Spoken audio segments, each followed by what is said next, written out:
ring this bell 3 times. The first is to call us back into covenant. We are on the unceded land of the Muwekma tribe of the Ohlone people. They were displaced, colonized, their land taken. Now they seek to regain their land as well as pass on their heritage, customs, and cultures to their descendants. Everything we do to restore their rights, equality, and sovereignty is working our way back into covenant.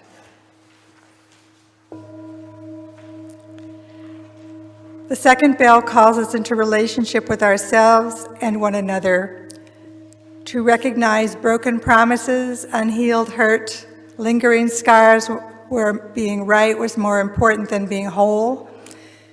We intentionally gather to invite an ever-widening circle of compassion, commitment, and solidarity until we are all beloved to one another. And the third bell calls us into relationship with our children and our children's children, out to the 7th generation. That's pretty far. Helping us realize that what we do now, or what we fail to do, will be felt by those who come after us.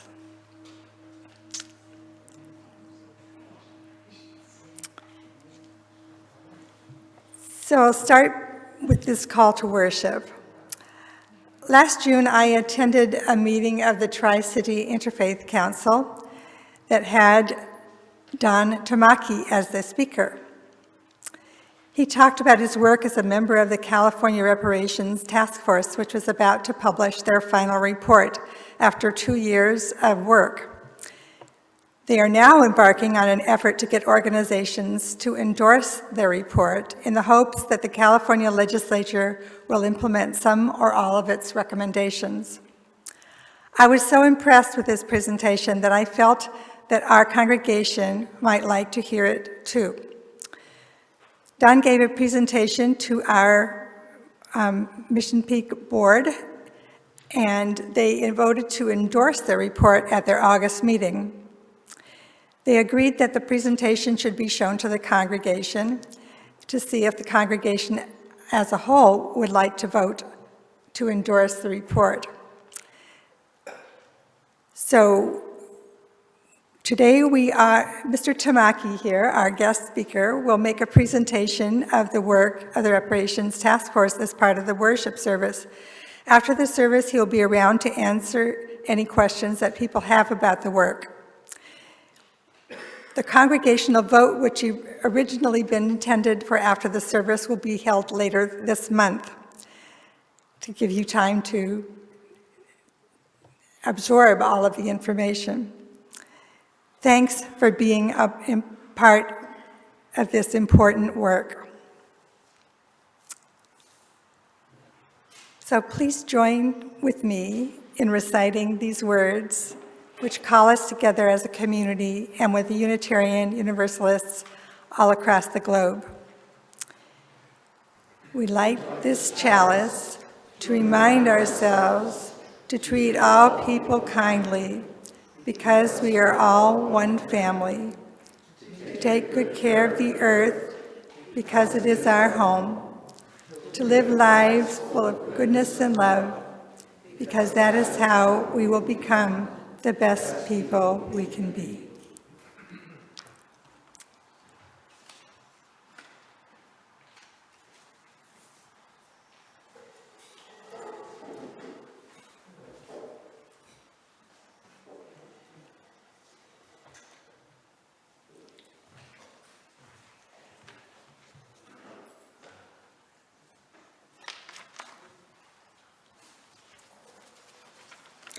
Good morning.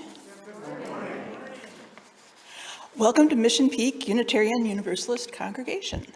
My name is Beth Schaefer, and my pronouns are she, her, hers, and I'm a member of the board. We're so glad you've joined us this morning. I'm going to start by highlighting some current announcements.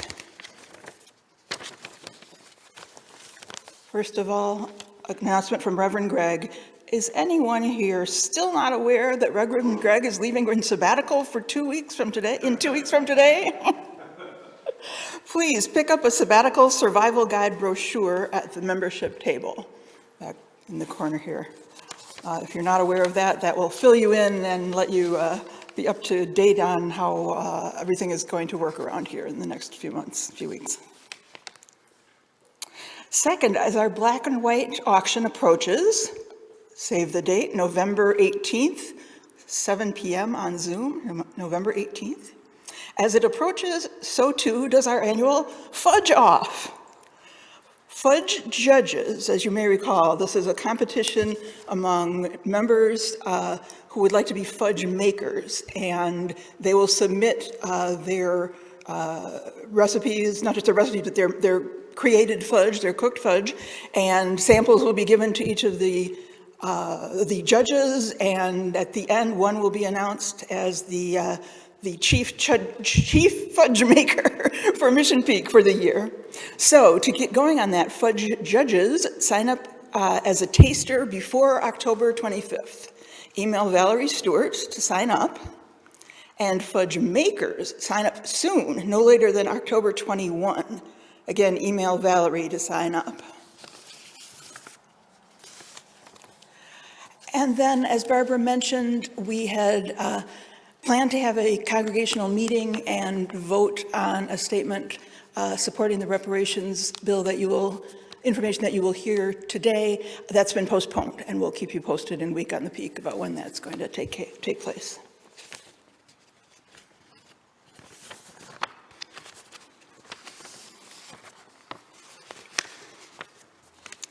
Unitarian Universalism is a radically inclusive, non-doctrinal, non-dogmatic, open-minded, and open-hearted faith. We are people who are all coming at truth from different paths. We gathered together across different identities, experiences, and beliefs to affirm and promote the inherent worth of every person. Together, we see our job is to love the hate out of this world, heal the hurt in ourselves and one another, and to be the change we'd like to see in the world. If you're our guest for the first time, we welcome you. Here's a bit of information on how our hybrid services work.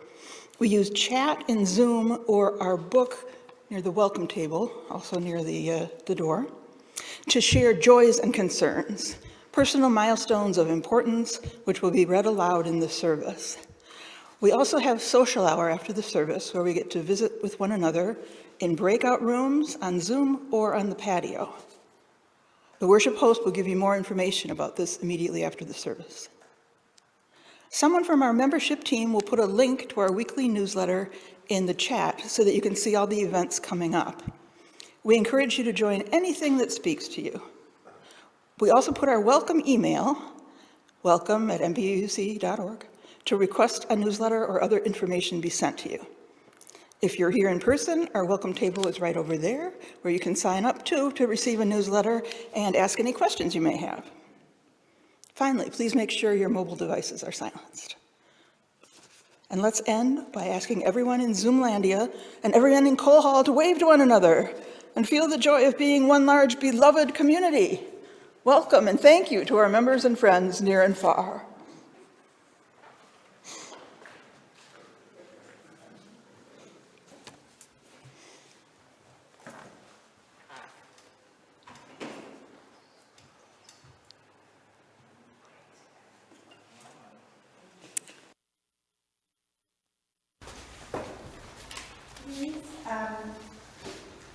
Stand as willing and able to sing the welcoming hymn, number 347, Gather the Spirit.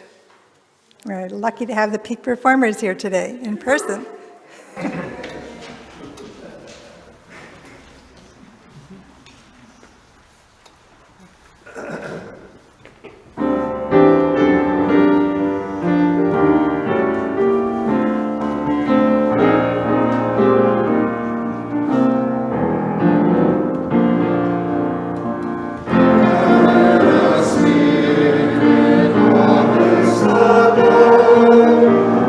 Sacrifice.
The Time for All Ages is a video which we'll see now. It's called Healing the Broken Chalice.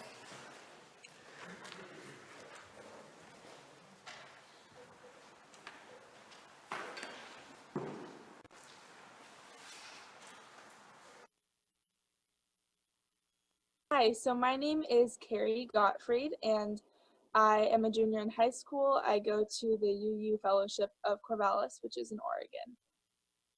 My name's Johnny, and I go to UU. I'm Julian, and also go to First Unitarian Society of Denver. What is white supremacy? The idea that people with white skin are better than people with like brown skin or black skin. White supremacy is a kind of like a biased thought that some people have, where they think that white people have they're better than other cultures or people. I think it means that white people are thinking that black people don't have the same rights. Have you ever experienced white supremacy or bias in our church? I like it at church because I feel really safe there. When I need something to talk about, then I can talk at church because it makes me feel safe. The UU faith in the community is a little bit different because we don't just think, oh yeah, white people are better. That's not something that we uphold. We want to respect everybody. But there are some times, because we live in America and there is inherent racism in America, sometimes there are parts of white supremacy and ideas that we think of that white people deserve to be in positions of power, that we don't say that, but that's something that comes from within us, and it sort of impacts how we live our lives. Majority of us believe that we're all, no matter what we come from, we're all the same. We're a human being. But there's things where some kids they don't know what they it's just what they're taught. But they understand I have different hair, I have different skin tone, and it's, I'm not gonna say different, but they don't see it every day. So when they come to church and they see a couple kids who look like me, then it's kind of different for them. How does it make you feel? It just feels like a tad bit weird for some reason, but I don't know why. I just feel that when I go in, but then after I stay there for a while, it doesn't feel weird anymore. When I grew up, when I was a kid in my congregation, I had a different minister than who I have now, but all three ministers that I have been there when I was there have been white ministers. And my DRE is white, all of my advisors have been white.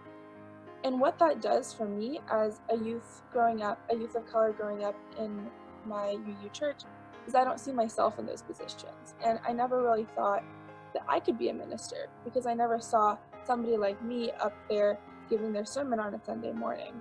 I wasn't like, wow, I don't see anybody like me, but it was a part of how I internalized my Sunday mornings. I would go to church and it would be great, but there weren't people who could identify with the experience that I was going through as somebody who is mixed, as someone who's a person of color growing up in my faith.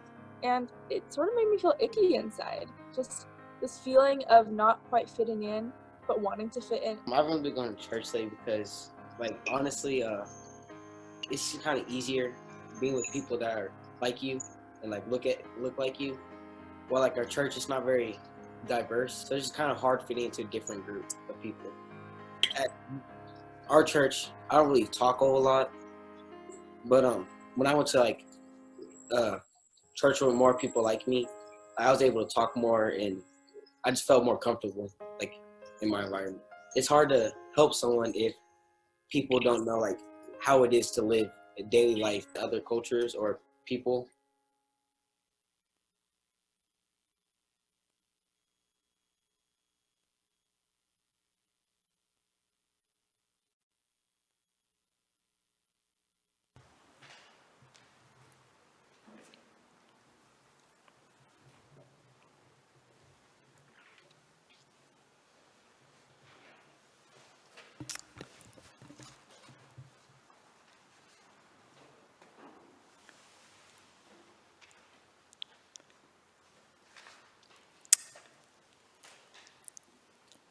We take up a collection on Sundays for the simple reason that our purpose in gathering is for more than ourselves. We want to make sure that the ministries that we need, the ones that infuse worth and dignity to our children, our youth, ourselves, our programs of learning and worship, and our ministries of anti-oppression, and our work in the larger world, we want to make sure that these are all in place.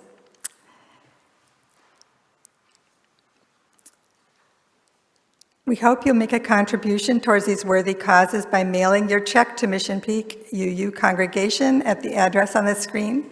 You can also use the bill pay option in your online banking or drop your check in the Mission Peak mail slot. Or you can pay online with a credit or debit card. Thank you for supporting and sustaining the efforts of our members and staff. Okay, we're going to pass the plate.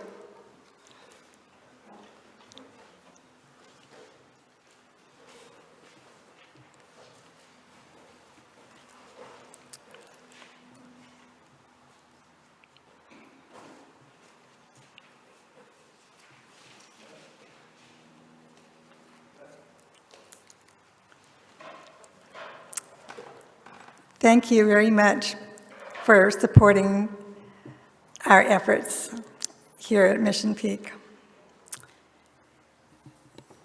One of the things that allows us to find hope and meaning, especially in the hard times, is the love and support that we show one another.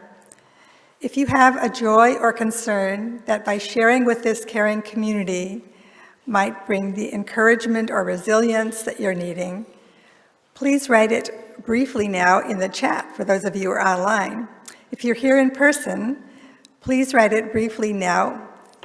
If you're here in person, we'd like to place a stone for joy and concern. You may do so while the music plays. If your need is personal, you can always send an email to our minister or to me for a follow-up conversation.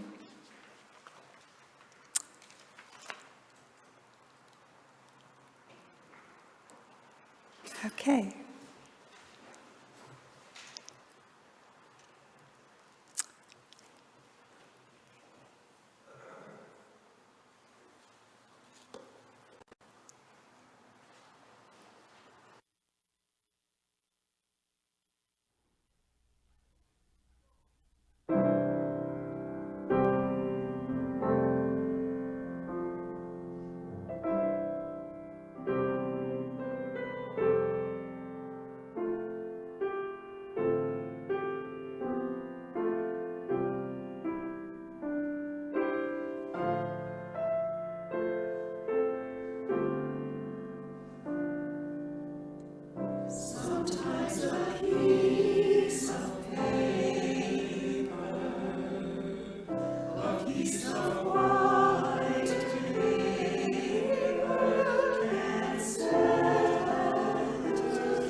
Beautifully done, peak performers. I know that was a recording, but it was so good we had to use it here.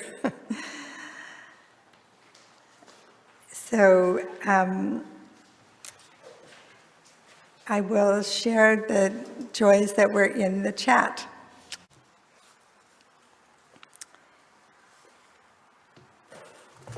And I'm going to put one last stone.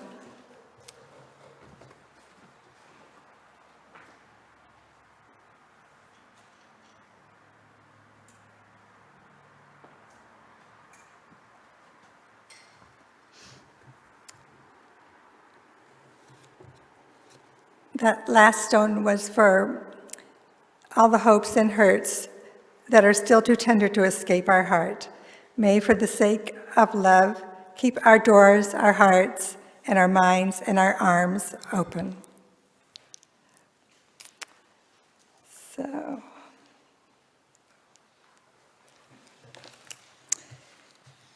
I want to share this reading, which I found on the UUA's worship web. It's called Love.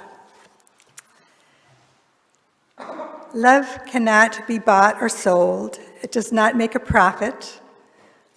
Love does not hide from the truth. Love dies deep. Love takes on flesh. Love is queer. Love is platonic. Love is erotic. Love is asexual. Love confronts evil. Love delights in pleasure. Love touches and weeps and flirts and feeds and creates. Love is risky. Love challenges systemic evil in all its forms. Love is simple but not easy. Love is collective. Love rises up. Love apologizes. Love believes. Love corrects. Love holds accountable. Love pays reparations. I wanted you to hear that line. Love pays reparations. Love heals. Love tells its story. Love embraces everyone, every creature, every creation. It knows us intimately. It holds us collectively. Love transcends every boundary that seeks to confine it. It will not tolerate violence in its name. It does not do harm. It only sets us free. We'll now hold silence for a time.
Amen.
morning. Good morning. So it's an absolute pleasure for me to be here and see welcoming smiles and beautiful music. Thank you. I did bring my modest offering today. I know you take checks and credit cards, but hope you take cash too. Good. So I really appreciate the invitation by Reverend Myers. Thank you, and Beth. Thank you to address you. It's really, as I said, my high honor to be here in this sacred place. Personally, I grew up in the Methodist Church, a Japanese-American Methodist church in Oakland. My uncle, John Yamashita, was a Methodist minister whose faith kept him going, and he preached in Los Angeles, and his faith kept him going during the incarceration of our families during and shortly after World War II. After the camps closed, my church became a hostel to transition dispossessed Japanese Americans back to the Bay Area. I was born not long thereafter and was lucky to have come of age when Martin Luther King held a mirror up to America. I also come to you as the only member of the task force who is not African American to make the case that reparations matters to all Americans and to explain why California is leading the nation on this issue, even though it entered the Union in 1850 as a non-slave state. I realize that I'm preaching to the choir to the sense that this congregation is already contributing and doing its bit to address this racial reckoning, both in your contributions to causes in community housing development as well as the land trust issue. So thank you for that. And my wife often reminds me not to get a big head and not to get too preachy and take myself too seriously, and she often refers to me as a ridiculous man. So this morning I'll try not to be preachy or ridiculous, and instead really to make the factual case as to why reparations matters. I'm going to do my best to use this clicker, and let's begin. So there is a graphic content warning. There's not much, but I thought I'd put that up there for you. As you know, George Floyd was murdered on May 25th, 2020, triggering the largest protests in U.S. history, calling for a racial reckoning.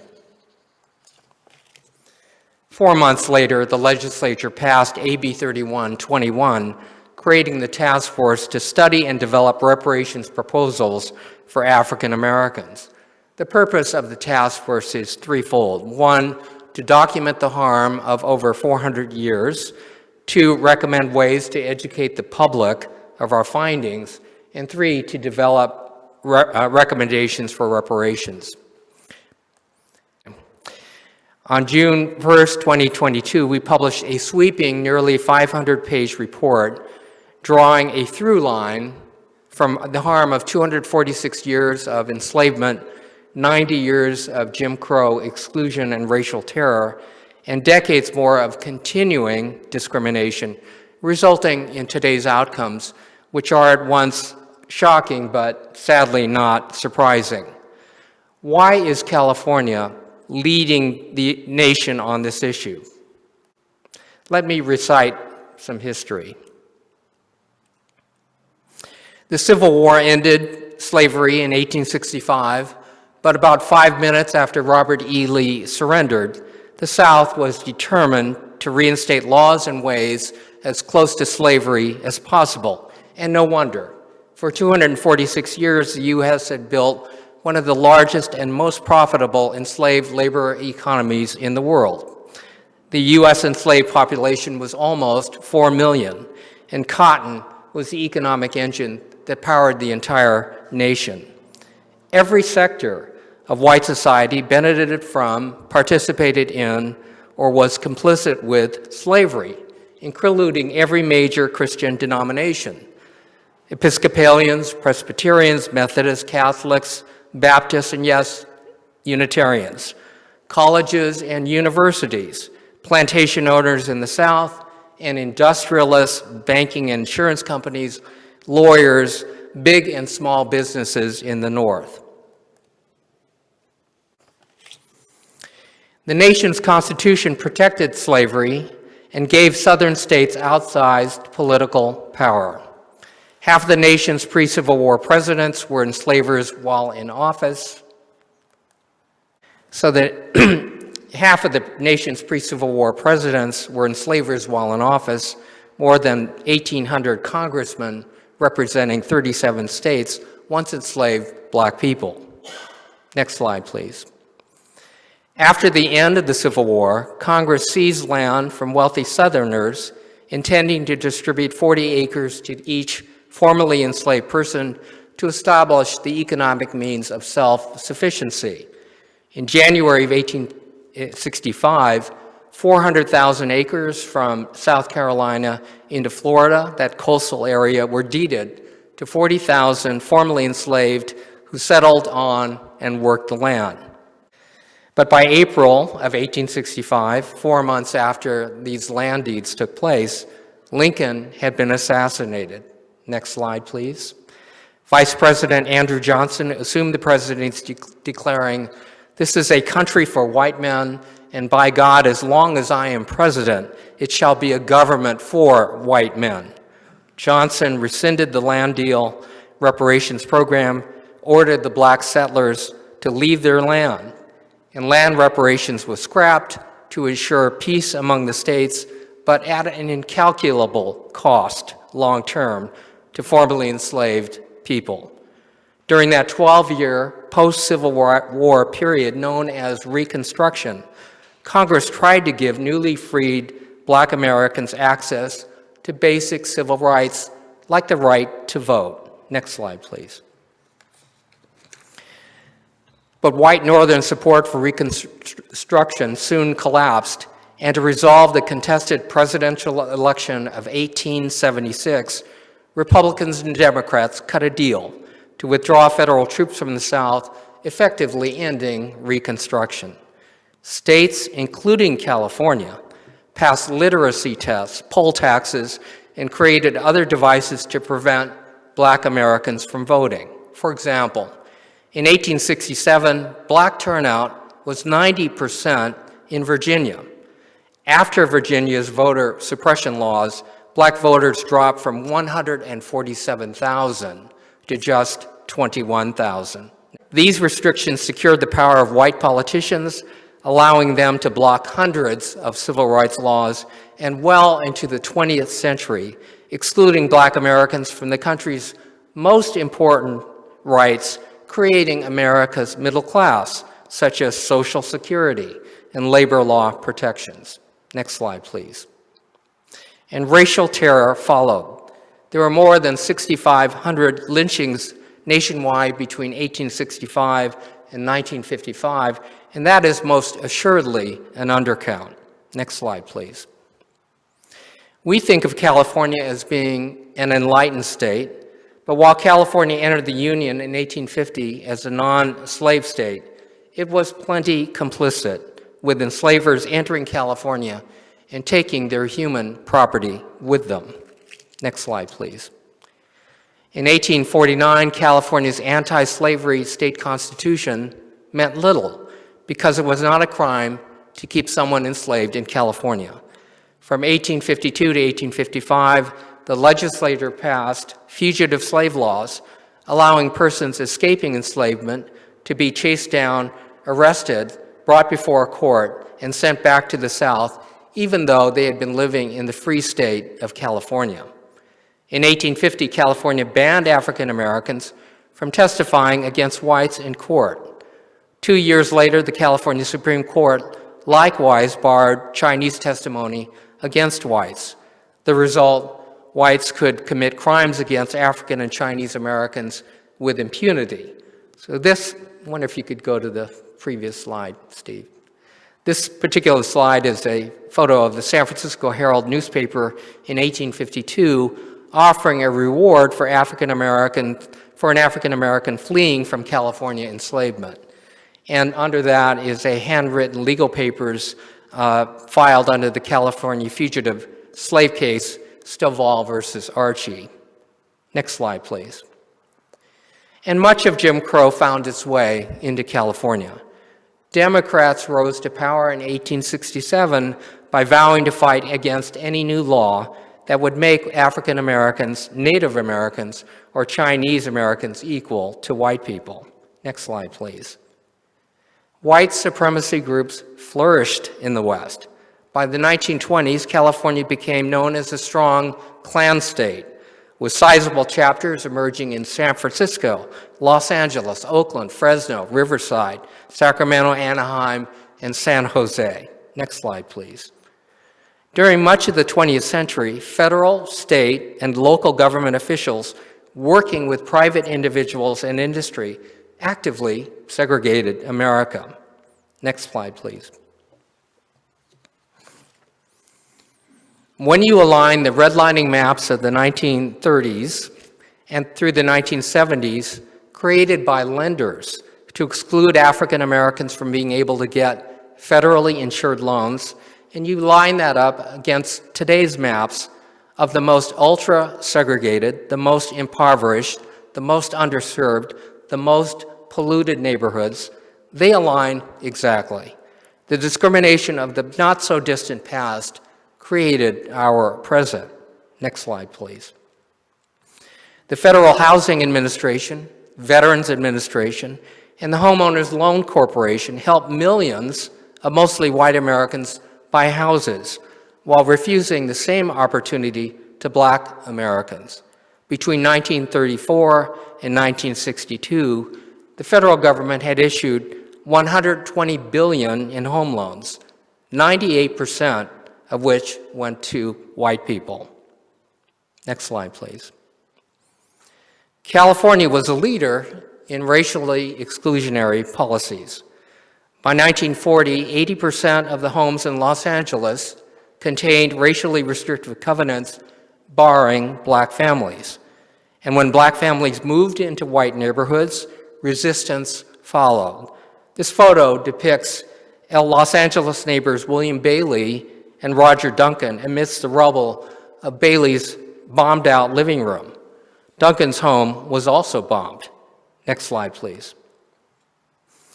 City officials zoned African American neighborhoods as commercial or industrial, regardless of their residential character, thereby enabling polluting industries to locate there, lowering African American property values while enhancing the value of white neighborhoods. Next slide, please. Consequently, for example, in Los Angeles, African Americans are 75% more likely to live near hazardous waste. Black children are 3 times more likely to have elevated levels of lead in their blood. Compared to white Californians, black Californians are exposed to 40% more particulates from vehicles.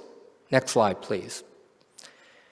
The construction of freeways, BART, polluting industries, commercial and upscale residential developments, and parks, all of which vastly increased productivity and wealth for the entire region, were often routed through African American neighborhoods, destroying their homes and businesses. One study in 2007 found that between 1949 and 1973, there were 2,532 eminent domain projects in 992 cities, resulting in 1 million people being displaced and losing their homes, 2/3 of whom were African American. Next slide, please.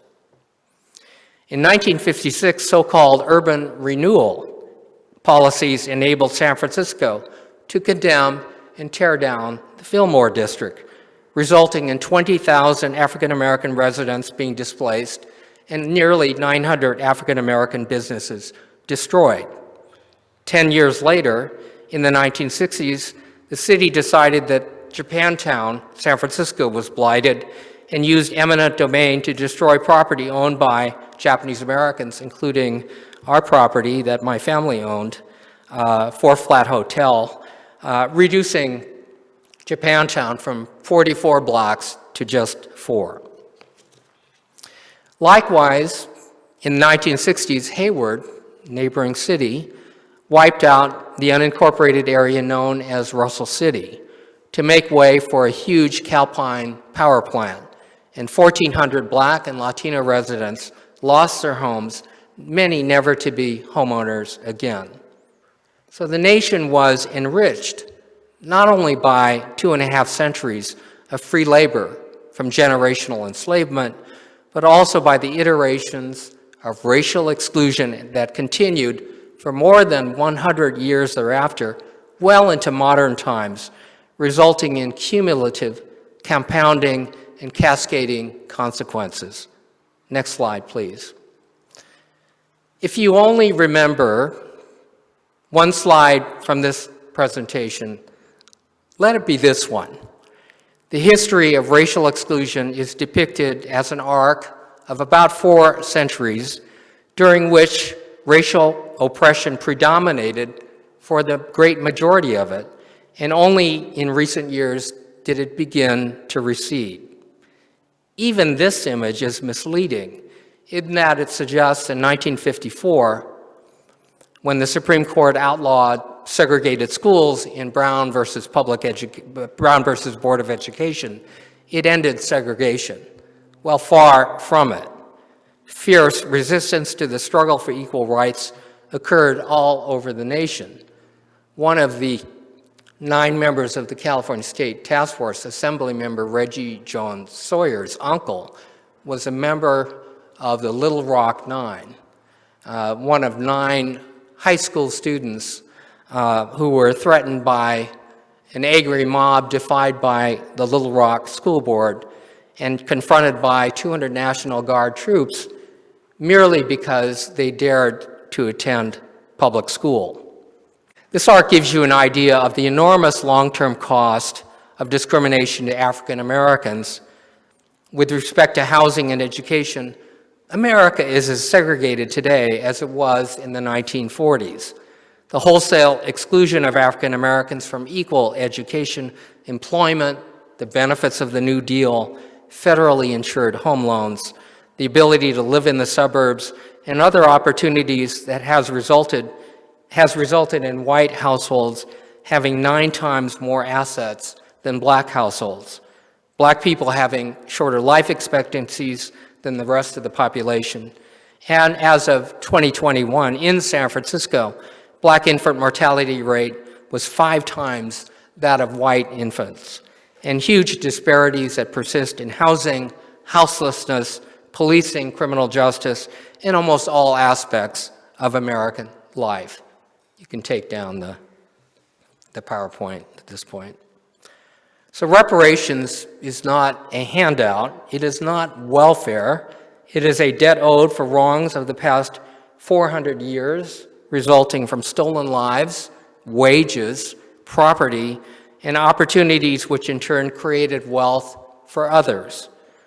To those who would say, well, these wrongs happened a long time ago, so why should today's taxpayers have to pay for it?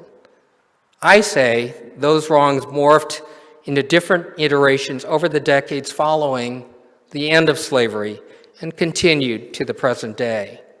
Moreover, this debt is a collective one, just as any other societal debt that the nation incurred years, decades, or even more than a century ago, such as from wars, from public works projects, natural disasters, human-caused wrongs, pension and Social Security disbursements, and other entitlements. For example, a 2013 analysis of federal payment records revealed that the government is still making monthly payments to relatives of Civil War veterans. On June 29, 2023, after 2 years of work, the task force convened its last hearing to present its exhaustive 1,100-page final report to the legislature. Despite news media erroneously reporting that the task force has recommended specific compensation of 1.2 million or billions, we have never recommended that the state pay any specific amount. What we did do is present to in the final report over 115 proposals for the legislature to consider. Yes, individual compensation is among the recommendations for descendants of persons enslaved in America, but by far, the overwhelming majority of proposals involve policy reforms in healthcare, in housing, in education, in employment, criminal justice, and other areas reflecting huge and growing disparities. The final report is available free online. You just have to Google California reparations. It'll take you to the Attorney General's website and the report. It is now up to the legislature to determine a feasible approach spanning years to address harms that have been decades, if not centuries, in the making. The harm was long in the making. The repairs have to be long in the implementation. Finally, as the only member of the task force who is not African American, you might ask why I am involved in this issue. Why does it matter to me? To me, it's personal, actually. While there is no equivalence between the discrimination that Japanese Americans experienced and centuries of racial oppression endured by African Americans, we do know something about racial profiling and exclusion. My family was among the 120,000 Americans forced out of their homes at gunpoint and incarcerated in 10 concentration camps from California to Arkansas merely because they happened to look like the enemy.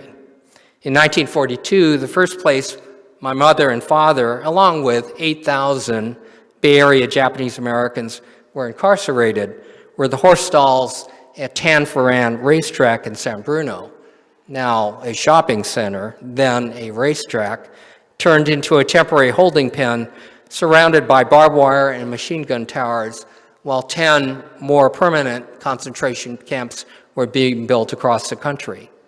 My parents didn't miss the irony that the racetrack's restrooms and drinking fountains were segregated by signs reading white and colored, indicative of how Jim Crow had infected the Bay Area.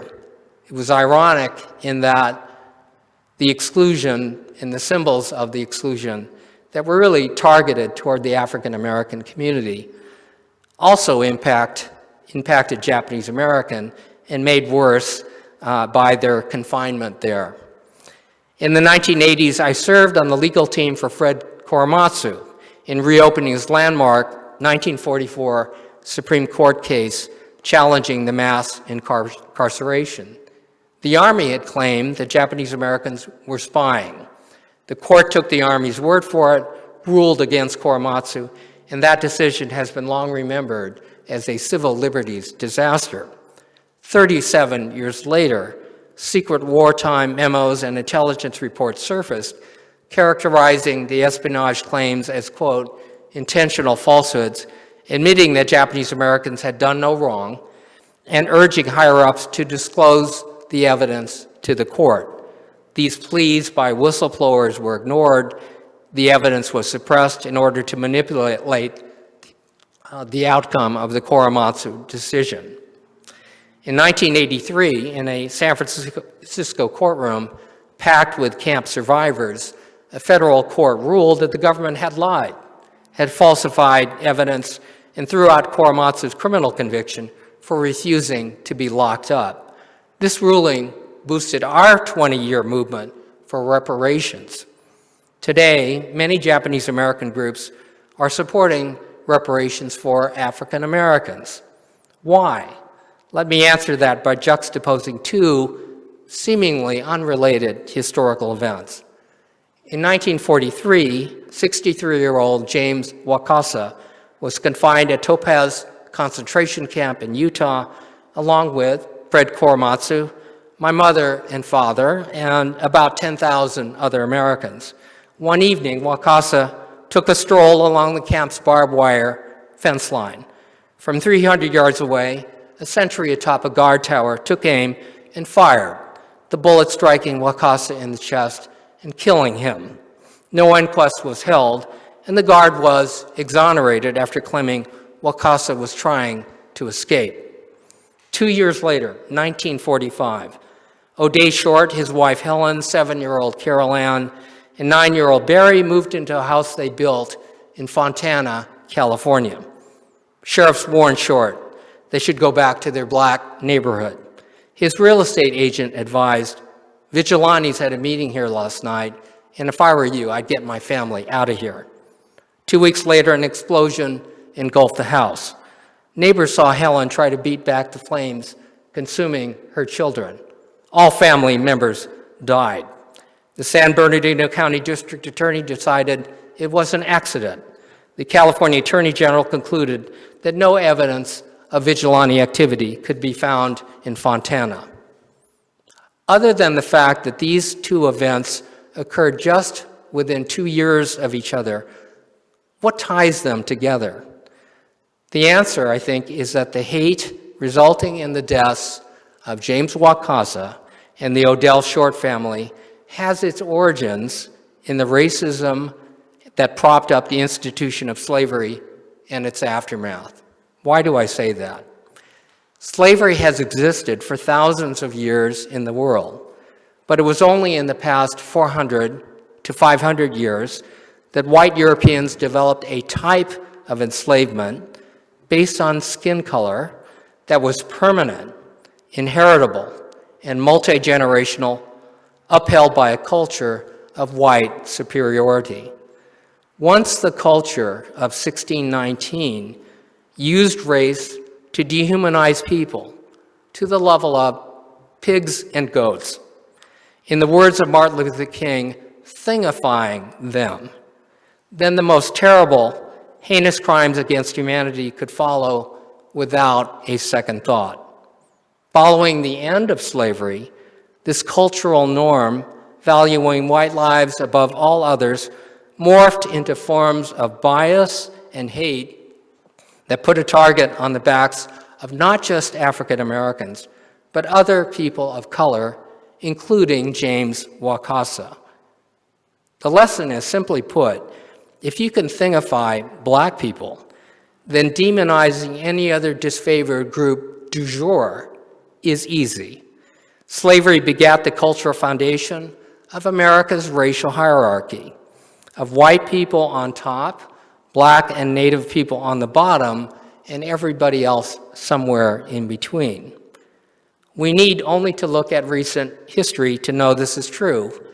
When Asian Americans were blamed for the Chinese virus, when Mexicans were called drug dealers and rapists, when Muslims were labeled as terrorists, when white supremacists declared that Jews and immigrants are poised to replace them, when LGBTQ people were demonized, and when one more African American, among countless others, was killed during an encounter with law enforcement, and it barely evoked a shrug because it is so normal.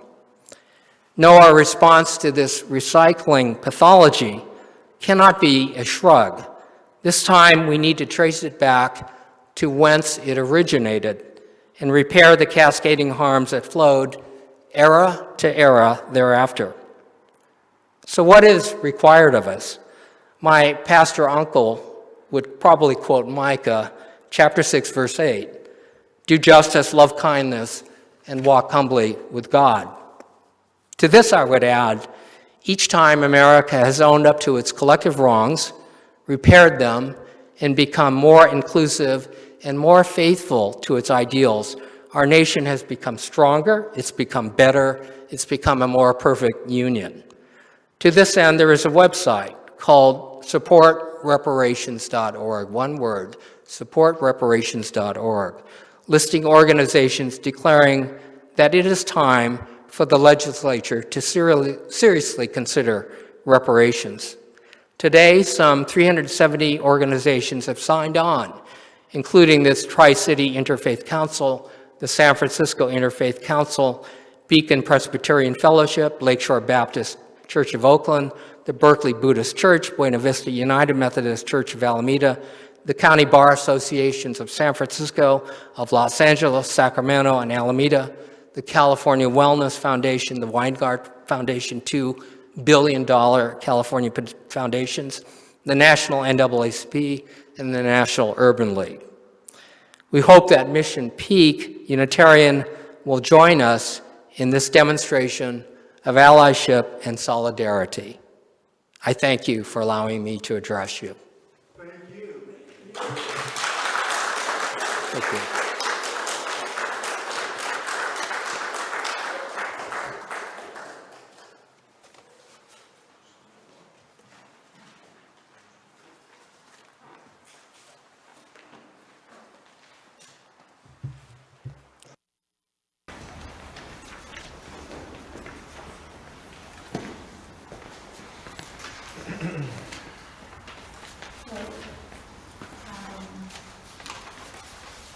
Please join in singing our closing hymn number 119.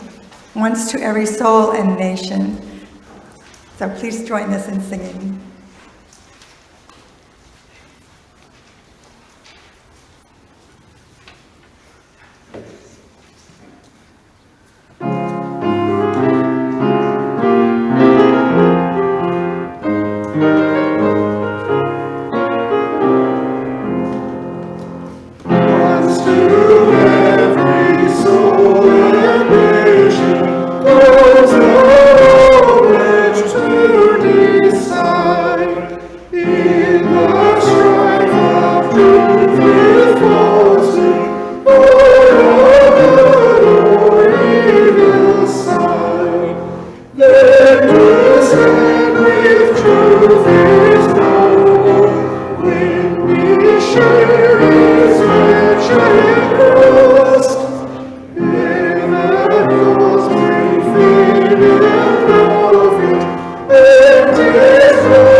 Please join with me in reciting these words to extinguish our chalice. We extinguish this flame, but not the light of truth, the warmth of community, or the fire of commitment. These we carry in our hearts until we are together again.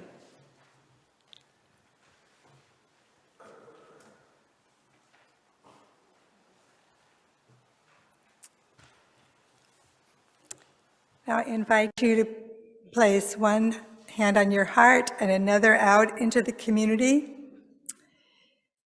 for these words of benediction. We shall overcome when we can truly celebrate the diversity of contributions and talents offered by all people. We shall overcome hatred and prejudice and oppression. When we can truly extend our hands to one another in loving acceptance, we shall overcome the past that haunts us now. Living in peace and freedom, we shall overcome the wrongs that have happened and the debts left unpaid. Let us join together in that commitment to overcome. Let us say together, Amen. Amen. Thank you. Anybody have a question that they would like to ask Mr. Tamaki? Yes, Gail, I have a...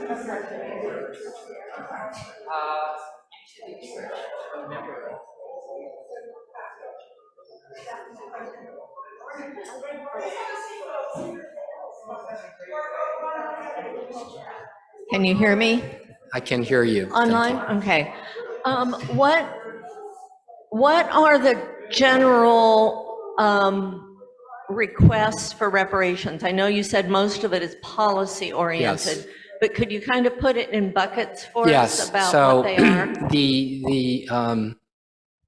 charge of the task force was to first do a study on how this whole story unfolded, and that is part of a near 500-page report on the history, and it's divided into 13 chapters. It begins with enslavement, it then moves into racial terror, followed by segregation. So it chronologically follows how this unfolded. And then it went into education, and then into arts and entertainment, in healthcare, in housing, and so on. And it follows the 13 chapters. And each of those 13 chapters then sets up proposals in each of those areas. So for example, in healthcare, there's issues involved concerning the fact that Black women have a 3 to 5 times higher mortality rate than the rest of the population. And so how to fix that? So it integrates the latest experts' studies and recommendations for that, but it also goes into how to increase the pipeline of Black medical providers. The data shows that Black patients, their outcomes are better when they have African American medical providers. So the issue is how to do that in a Prop 209 world, and certainly following the latest Supreme Court case outlining so-called racial preferences. There are other areas about policing and in criminal justice or in housing. And so it's difficult, you know, I'm not, I think it would be good for folks just to click on that website and scan through the materials there. It's written by, you know, there are at least 20 California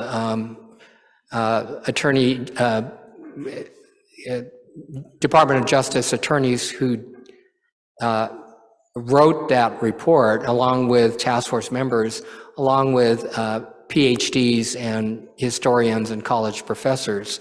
But you don't have to have a PhD to understand it. It's very written, very in a straightforward way. It's full of graphics and photographs. It's very easy to read. And if you continue to scroll through it or look through the chapters, it then goes into the 115 proposals on recommendations. And it's divided into healthcare, education, employment, all of those areas. And so as part of our task 2, we retained 2 UC School of Education professors to turn that report into high school curriculum. So while many states in this nation, as you know, are very busy suppressing this history, California's going the other way and shining a light on it. So good for California. We have a chat question, and I think that she also would like to ask it in person. I'll put her up on the screen if that's okay. Okay, yeah, Carrie. Go ahead, Carrie. Okay, I grew up in Los Angeles and was my parents part of. We're not hearing you, Carrie. Can you hear me now? Hello, hello? Or maybe, I think it's the same. Hello?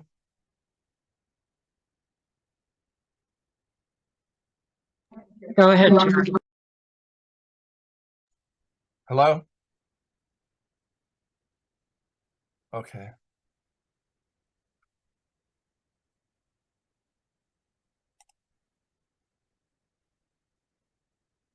I think it's over the computer, so it's hard to hear.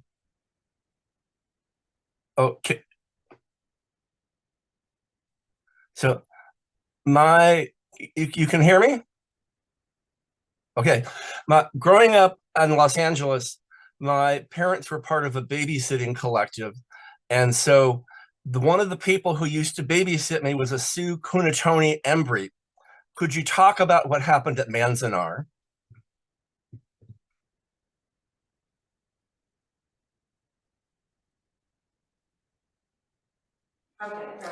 So Sue Kunatani Embry is one of the leaders of Japanese American redress and reparations movement. This is a 20-year movement, and so it's interesting that you have and good that you have a connection with her. So very briefly, as everyone knows, December 7th of 1941, Japan attacks Pearl Harbor. But within literally the next day, the FBI and Secret Service swept into Japanese American communities all along the West Coast, from Washington down to Arizona. And by February of 1942, the president had signed an executive order, 9066, authorizing the military to issue edicts and take control, basically, of these Western states. And among the first orders were curfew, followed by the roundup by March, April of 1942. So by the end of 1942, almost 120,000 Americans had lost their jobs, their property, their freedom, and some for even their lives. And they were swept into these camps that some for as long as four years, basically the duration of the war. And so this was all done just on the naked allegation by the Army alone that this population could not be trusted and was dangerous. And we all thought this was just racist hysteria and fear that happened at the time. But 37 years later, these FBI, Navy intelligence reports, Justice Department memos all surfaced admitting that the Japanese Americans were being confined for no good reason, and the Justice Department facing a dilemma as to whether to disclose these reports to the court during the time of these 1943 and 1944 when the cases were being challenged and litigated. And ultimately, the decision was made by higher-ups to cover it up. And so the evidence was suppressed. So the wrong of, rounding people up without charges, without trial of any kind, without any evidence, was further compounded by the government knowing at the time that it was wrong and that the evidence that they were being put forth to the court was false. So it's been, remembered as a civil liberties disaster and a complete collapse of three systems in our government that are supposed to adhere to the Constitution. The judiciary branch, for sure, the executive branch, the presidency, and the legislative branch, the Congress. And so it's a lesson, it's a warning, really, about how easily the Constitution and democracy can crumble when racism shouts louder than the Constitution. So that's a quick summary. Thank you. Okay, another question, Kathy? Okay, let me give you the microphone.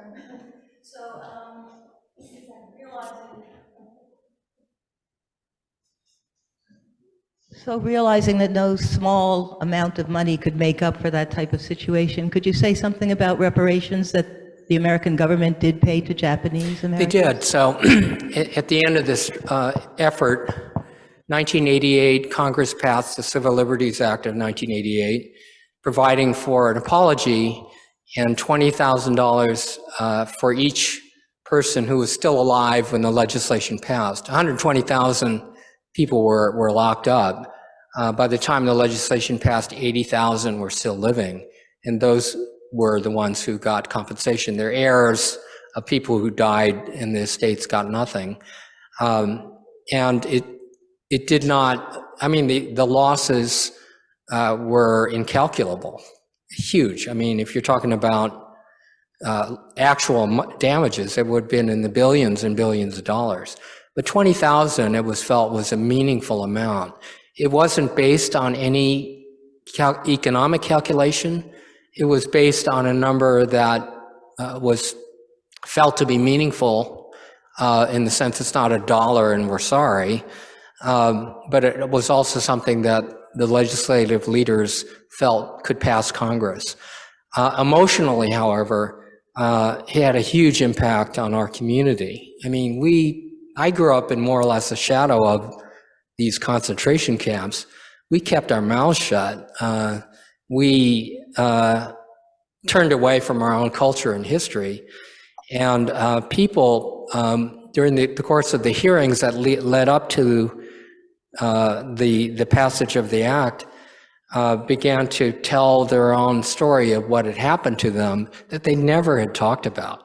And so these were stories of people having family members taken away and they never saw them again, or lost property, lost opportunities, and so on.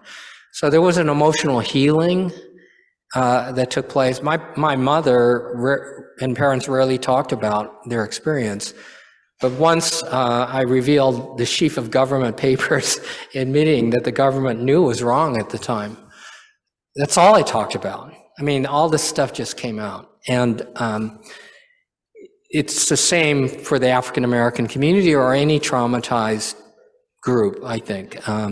There's a sense of just for self-protection to bury it.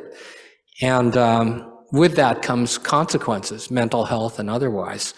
And so that kind of catharsis is needed, and it's also necessary for the healing of the country. So yeah, there's a lot to be said. I mean, people are throwing around numbers about reparations, which are unaffordable in the sense of if you try to compensate what has happened in America with money, it is a vast, huge, astronomical amount.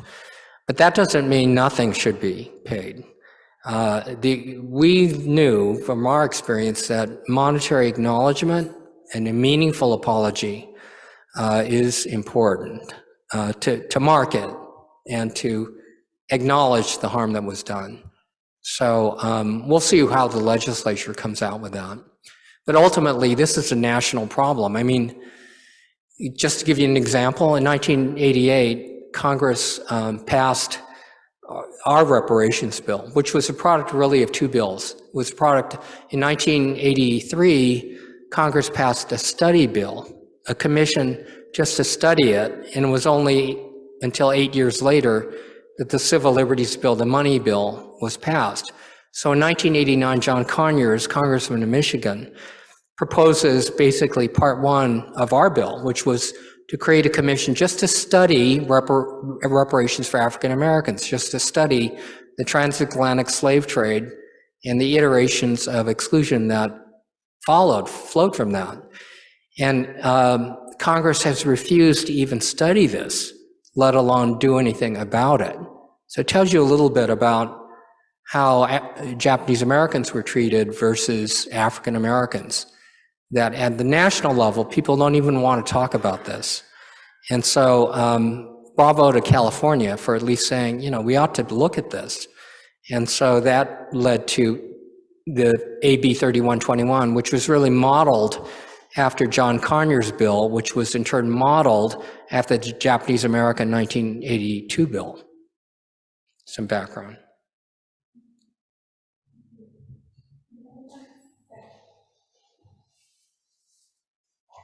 So where do you anticipate or hope the process will go next? You're gathering support and so forth. What is next? So what is next? Twofold. There is a strategy of developing public support for this. And bear in mind, in terms of our Japanese American redress and reparations, if you polled the American public when we first started about whether Japanese Americans should receive reparations, the answer would have been no and hell no. And so it was a long process of educating the public of what had happened. And it's similar, I think, to this history, which is so buried. I mean, right now, for example, we're just learning about Tulsa and Greenwood, the massacre of 300 African American in the Greenwood section of Tulsa. And that happened more than 100 years ago. And now there's another report that something happened like that in Atlanta. And in doing the report, this documentation, to my surprise, the history is littered with Greenwoods. It just didn't happen in Oklahoma. It happened in both the South, to be sure, but in the North also. None of that history and of exclusion is told. I mean, how many of you were aware about the loan situation, the government insured loans? I wasn't. I did not know. Well, you're far more educated than I was when we started this process. And the continuing depths of this. So the part one is education of the public. So that's why I welcome these opportunities to speak to churches. I will talk to anybody who will listen to me, and even folks who won't listen to me. The other part is legislatively, and there is a legislative black caucus of black legislators in California, about a dozen, who will champion 115 proposals. And there will not be universal agreement on all of them. But I think there's enough agreement on the reasonableness of many of them that I hope that they will be turned into legislation. I also want to say it's not a one and done kind of thing. The harm is incredibly deep. And so this has to span years. I think it has to be a commitment within the California legislature, and also something that travels eastward to other states. And there are other states now considering it. There are other cities that are looking into it, and hopefully percolate up eventually to Washington, D.C. And so that means that as the years go on, that this is top of mind, and in good economies and bad, that California addresses this like it has to anything else, whether it's the normal day-to-day caring for Californians, or wildfires, or natural disasters, or other catastrophes, that this be also a part of the budgetary consideration.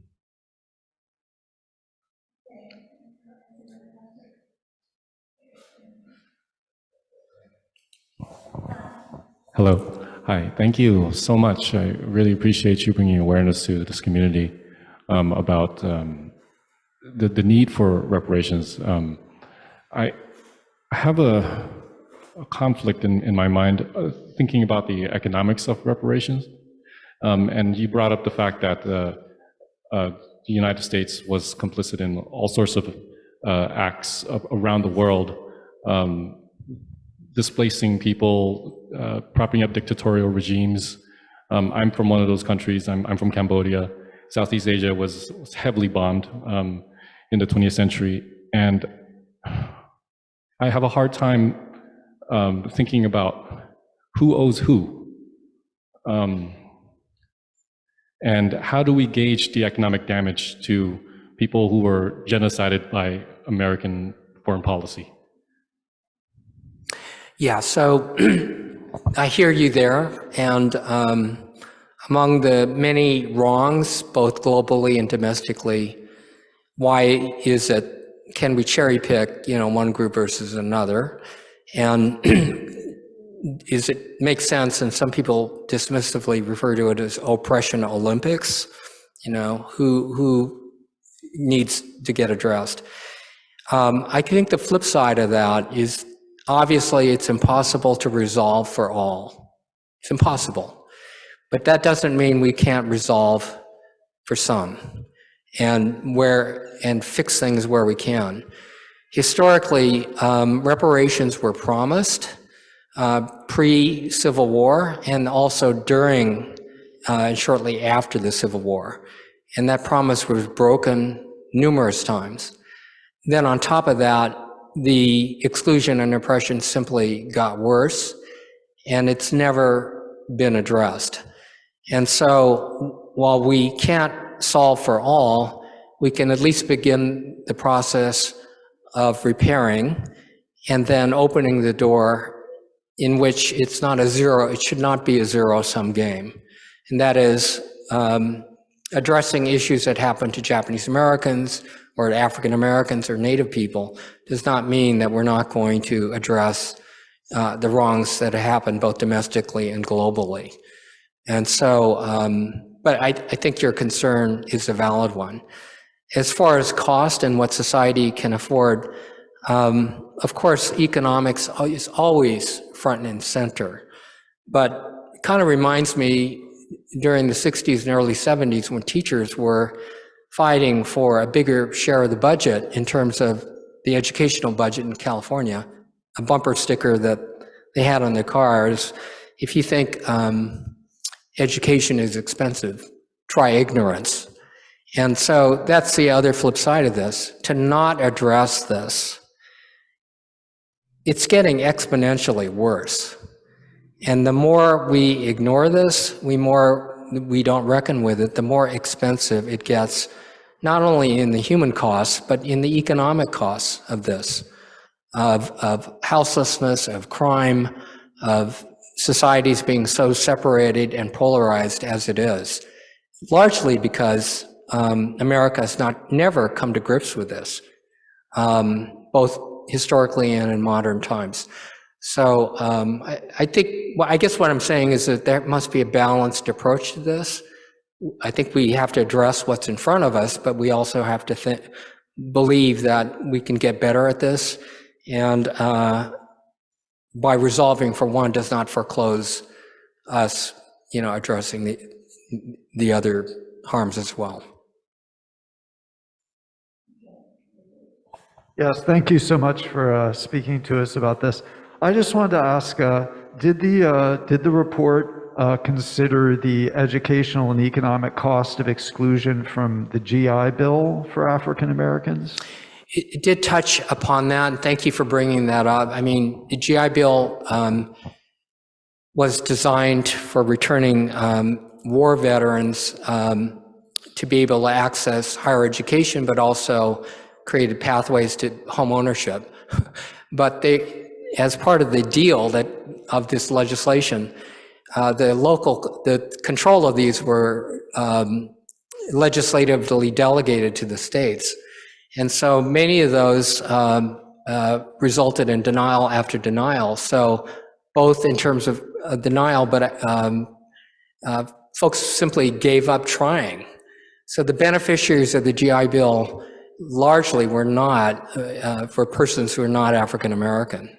And I did quote one statistic on the housing aspect, the federal access to federally insured loans. I did not know that of the huge amounts that were allocated for this, 98% of that went to white families, not to black families, which explains, our outcomes and the loss of generational wealth.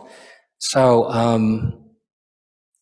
it's simply one aspect. You can go deeply into this, like the New Deal, which was designed to lift America out of the Great Depression.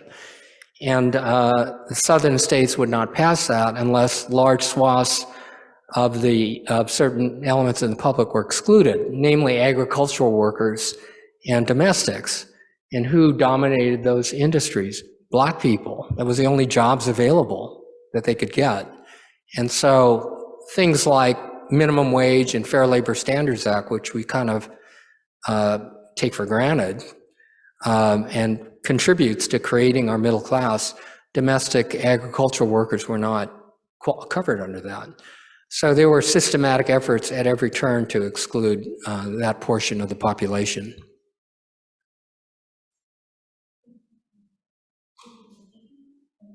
John.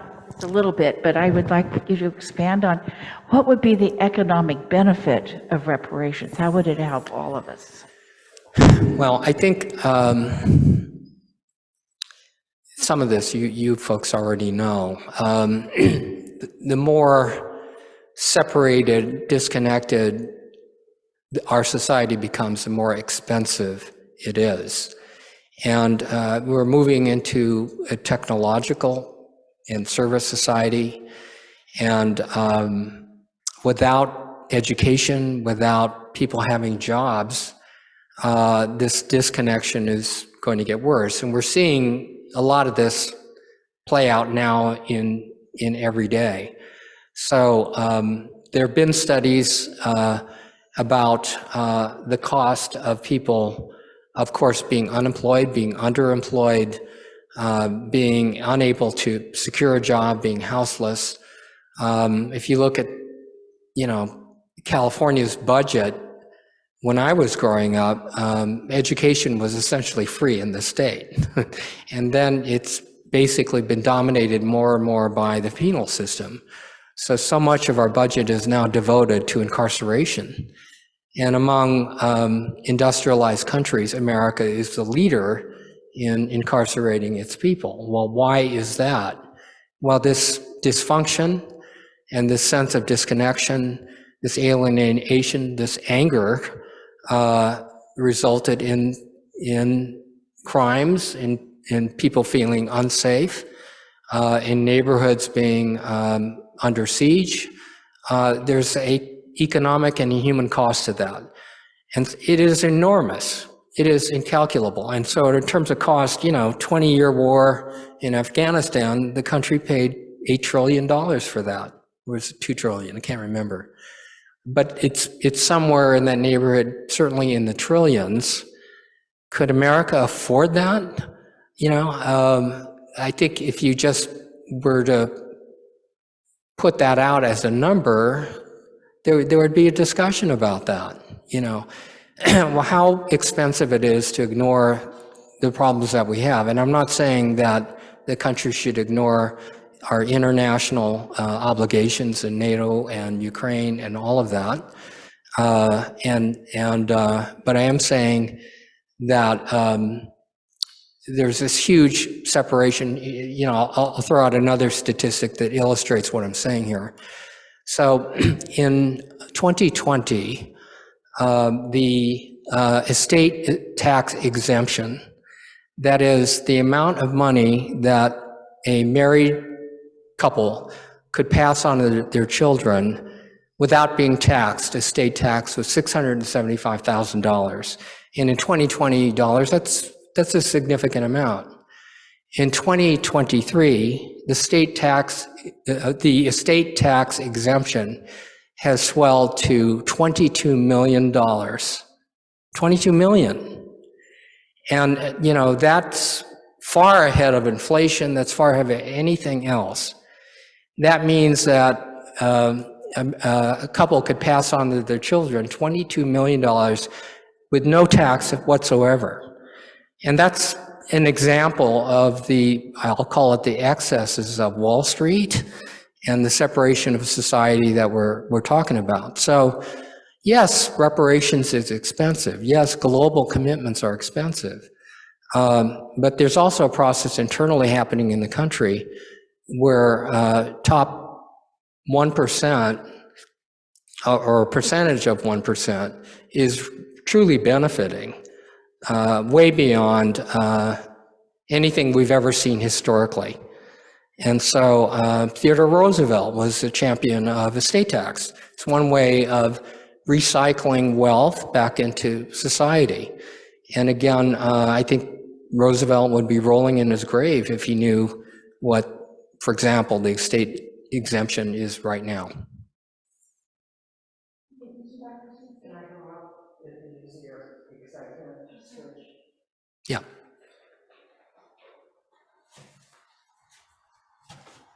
Thank you for sharing the podium for a second. So I read the 74, or skimmed through the 74-page executive summary, which I appreciate.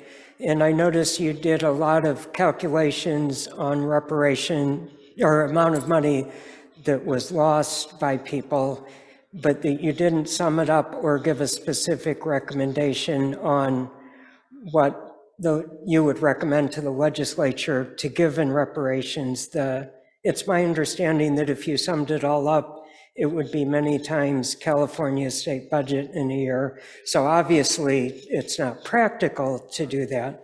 So could you address why you decided to not give those details?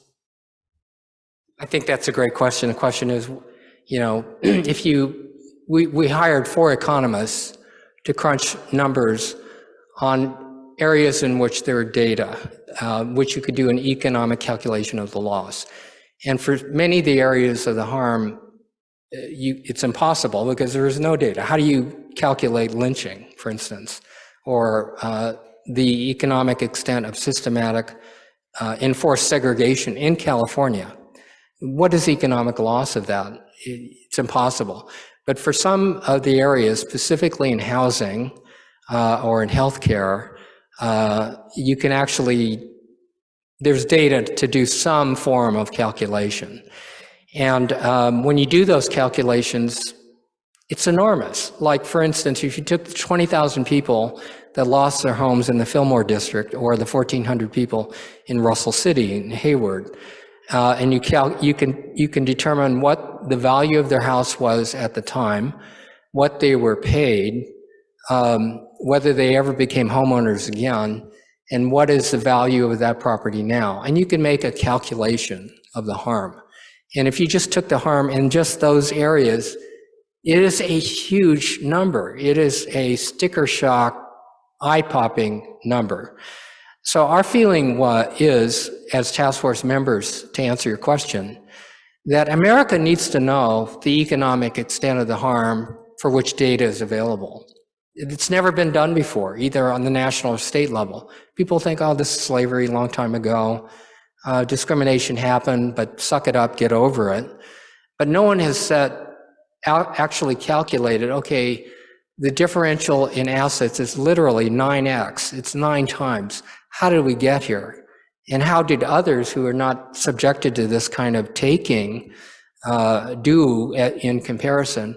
And the numbers are huge. And America needs to know that. It does need to know that. On the other hand, we never said individual compensation is more important than reducing Black infant mortality.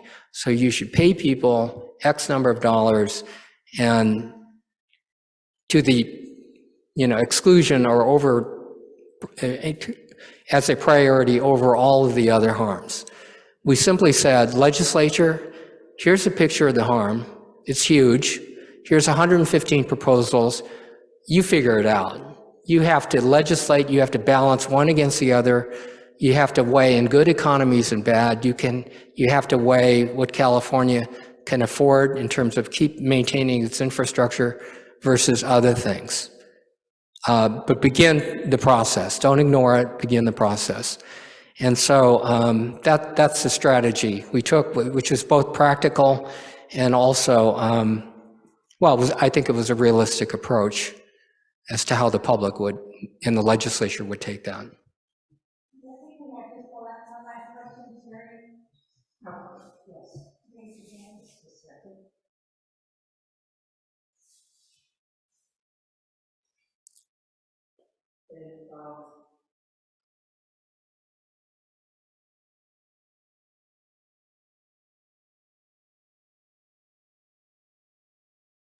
Go ahead, Terry. Hi. First off, I want to thank you. I myself do not find you to be a ridiculous man at all, and I appreciate you coming.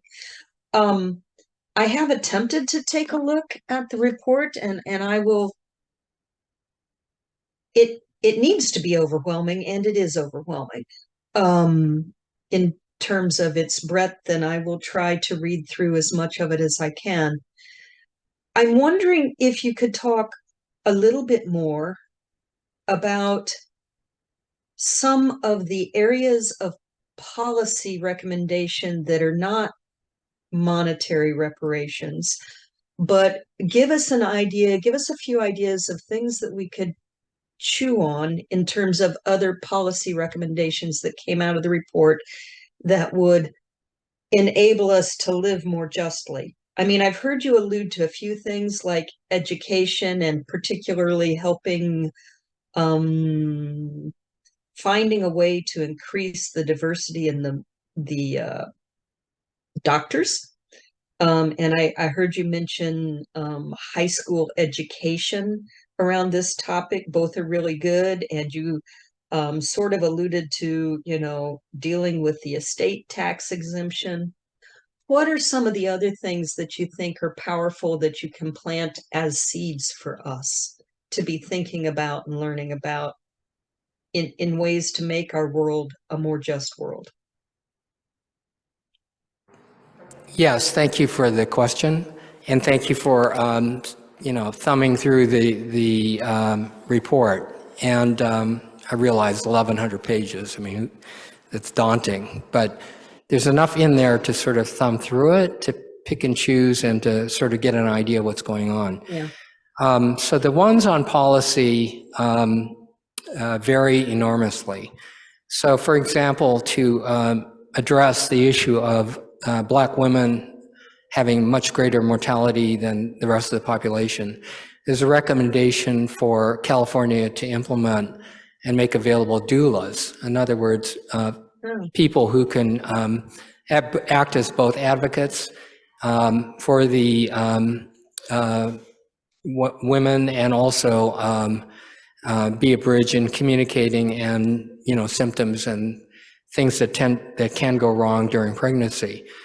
There are other things that California is doing that need to be expanded that are working, and those have to do with things like you mentioned education. So there's a program called UC Prime, which has been successful in increasing the number of minority and other excluded populations into the medical profession. And similarly, we're recommending that for for mental health and in dental and other areas of medical care. In the criminal justice system, for example, the California 2 years ago passed the Racial Justice Act, and that allows defendants who have experienced bias within the criminal justice system to begin to raise those issues, racial bias. So that's most easily revealed, and this has happened where district attorneys or judges have made racial slurs or disparaging comments about the African American community and so on, that give a sense that justice has not been meted out. But the real answer to that question is data. And out of the thousands and thousands and thousands of people who are arrested and prosecuted, the question remains unanswered. Is everybody been treated equally? Well, the only way you would know is by requiring the district attorney's offices and the courts to start collecting data. So, for example, on any particular crime, is the sentencing comparable for white and Black defendants? Is the diversion the same or different? Is the punishment, the other things that happen at every stage of the criminal justice system? And there is some data available. We surveyed, as part of the task force, 58 counties, and virtually all of the district attorney's offices responded to let us know what data they are collecting. And it gave a view that the data coming back is very scant. And so the Racial Justice Act, which sounds great, which gives the ability of a defendant to challenge a criminal conviction or sentencing or other disparity, if they can demonstrate bias, it's meaningless unless you can actually prove it. Well, how do you prove that? You prove that by data. So, for example, if you can demonstrate that Black people are being prosecuted far more heavily and sentenced more severely in some areas than persons of other races, then you can begin to show how the system is not working. And so there's an entire section, based upon that. Similarly, in housing and the availability of loans and access to capital, there are recommendations on that score. There's lots of stuff on education. For example, the recommendations on how to funnel additional money to impoverished, underserved, hyper-segregated communities. And bear in mind, we're in a Prop 209 world where the Constitution says you can't consider race in the allocation of monies for education. So the way it's written in the report is that the formula should be changed for allocating funds to formerly redlined communities.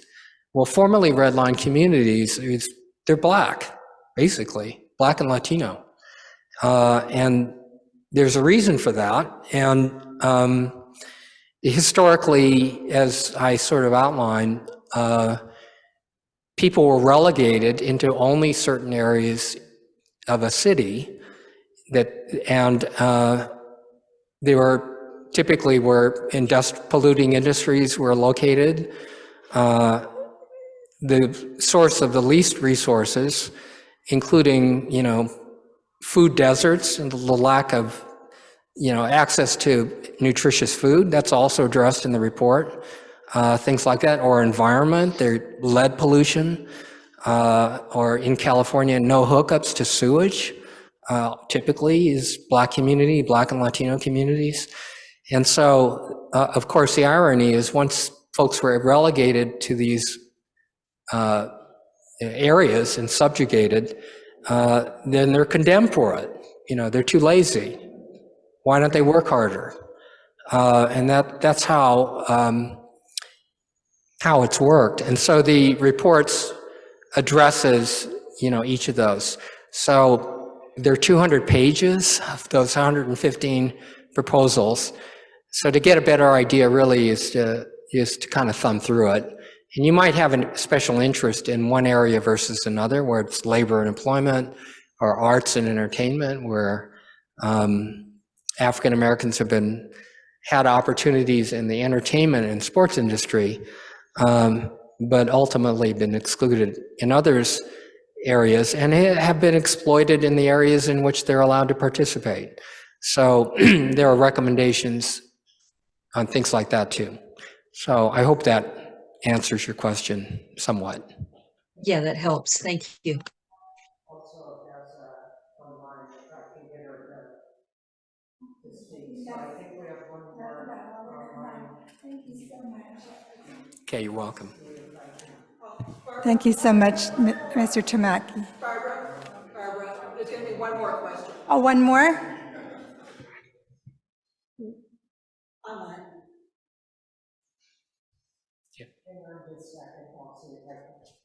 Kat, if you're interested in speaking, please unmute yourself and I'll have you voice come out in the call hall.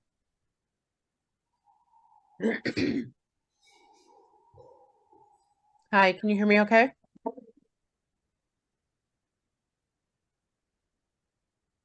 Can the people in Cole Hall hear me?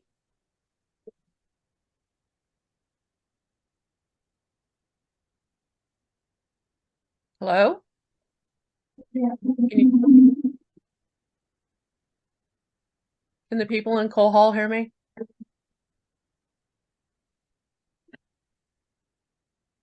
Catherine, you can go ahead, but I can't have you and the speakers in Cole Hall going. Oh, okay, I just want to make sure everybody could hear me, that's all.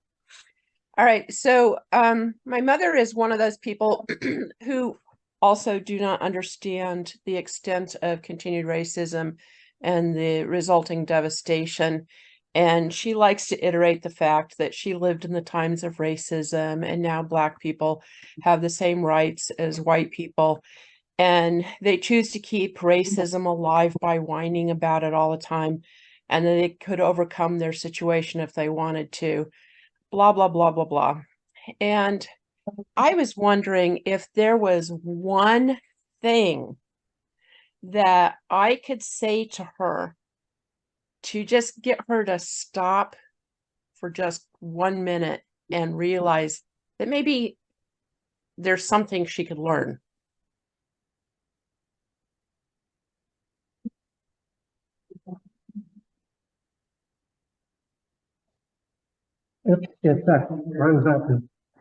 That's right. I feel your pain, So the opposition arguments to reparations fall into 3 or 4 or 5 buckets typically.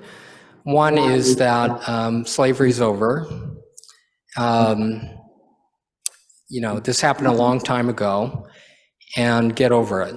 Another is that it's too late. Enslavers are dead, enslaved people are all dead. Generations now have passed. There's been continuing wrongs, but it's too late to do anything about it.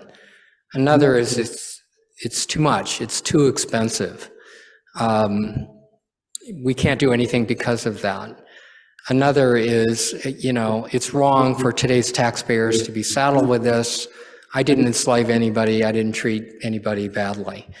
And so I think there's responses to each of these, but it does require background and engagement. I'm in a process now of providing some training to people who are sympathetic to the idea of reparations, but don't know necessarily what the responses are to these typical questions.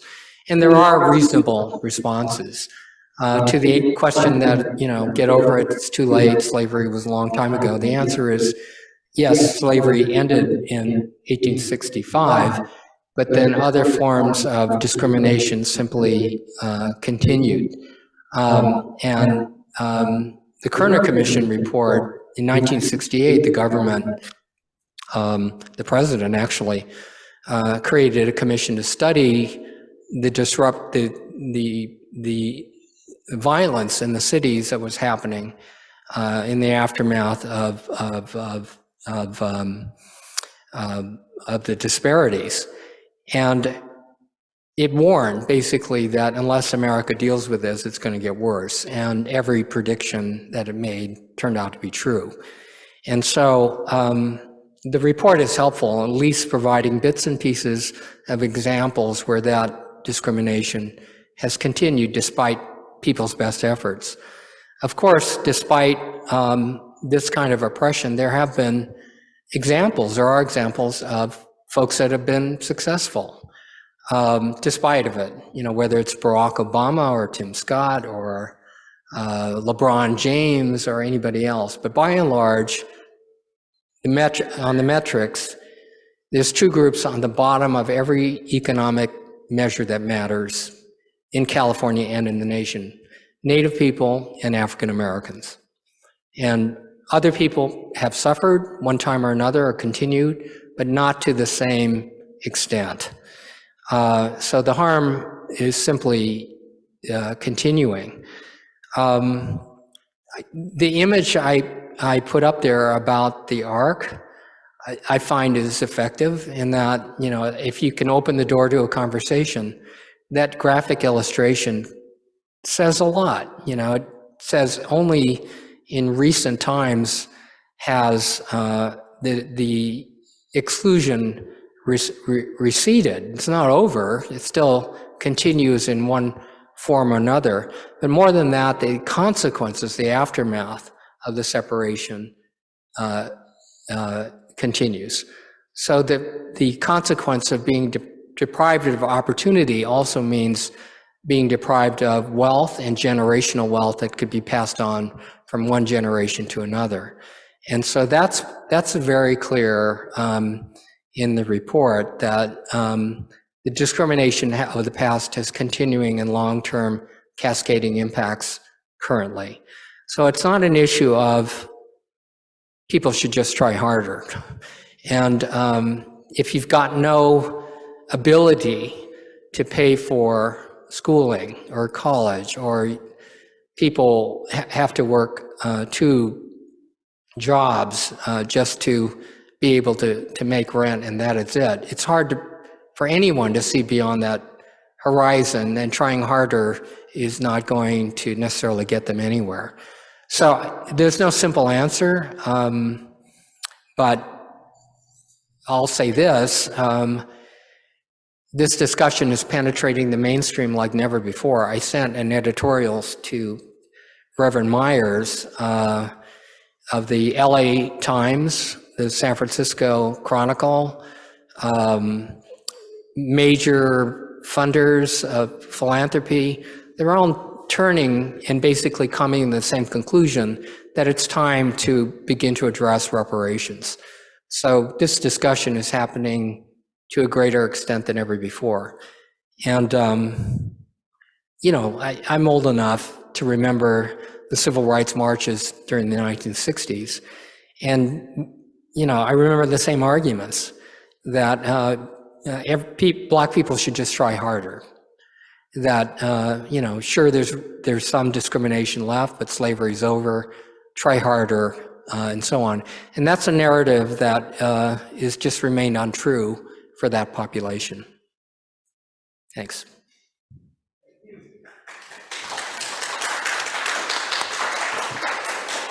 Thank you so much, Mr. Tamaki, for staying. A whole other sermon came out. Thank you for those of you who stayed here, and we will be notifying people when the vote will be taken. Thank you. Thank you.